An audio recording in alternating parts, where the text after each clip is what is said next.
Now, The Sun reports that 6 demonstrators were arrested during the protest outside the Britannia Hotel.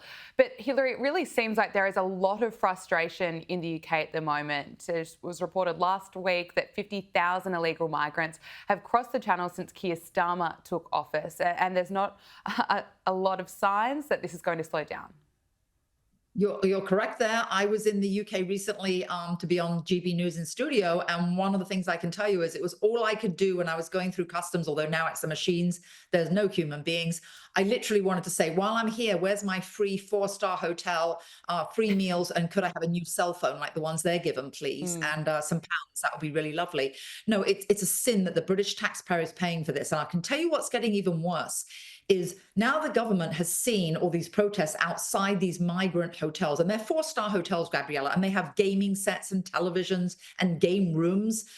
The only thing that's worse than that is the British government realizes where you have obviously an intense amount of migrants in an easily identified building. Now, instead, what could be worse than that? What they're doing is they're offering landlords 5-year contracts, more money than they'd ever make, and paying for all repairs and improvements to their property. If you're a property owner, how on earth do you say no to that deal? Meanwhile, the British taxpayer, the British citizen, can't find accommodation. There's a housing shortage. And so now the rental market will be consumed by the policies of the two-tier Keir government. And that is despicable. And there's going to Yeah. be more surveillance as that unfolds, as well as what you mentioned earlier, which was the crime. Yeah, no, it's a serious issue.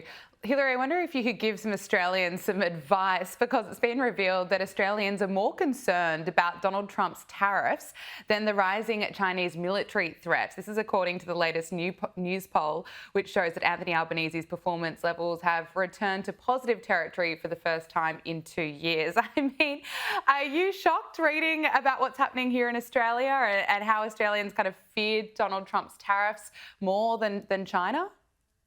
Well, I will say this, Gabrielle. I think it's probably the same in Australia as it is in the US, that it depends what people are watching. I know there are many like great people, friends of mine. When I gingerly ask them, oh, what networks do you watch? They say, well, we don't want any propaganda. So we just want the news. And then they talk about the left-leaning propaganda networks. They don't even realize they're basically getting left-wing propaganda. And I would just to protect the America Australian citizen. I think probably there's a lot of Australians who are just watching your mainstream media. They're not watching the Gabriella Power Hour, which they should be doing, but they're getting a perspective and they're being fed information, which is everything negative about Trump. I don't think he's a perfect person, but I do think he's going to be the president of peace. I do think he's brilliant for the US economy. And as for the specific question with regard to tariffs, you know what? You could do with a prime minister who's doing as much for Australia and puts Australia first as we have in President Trump.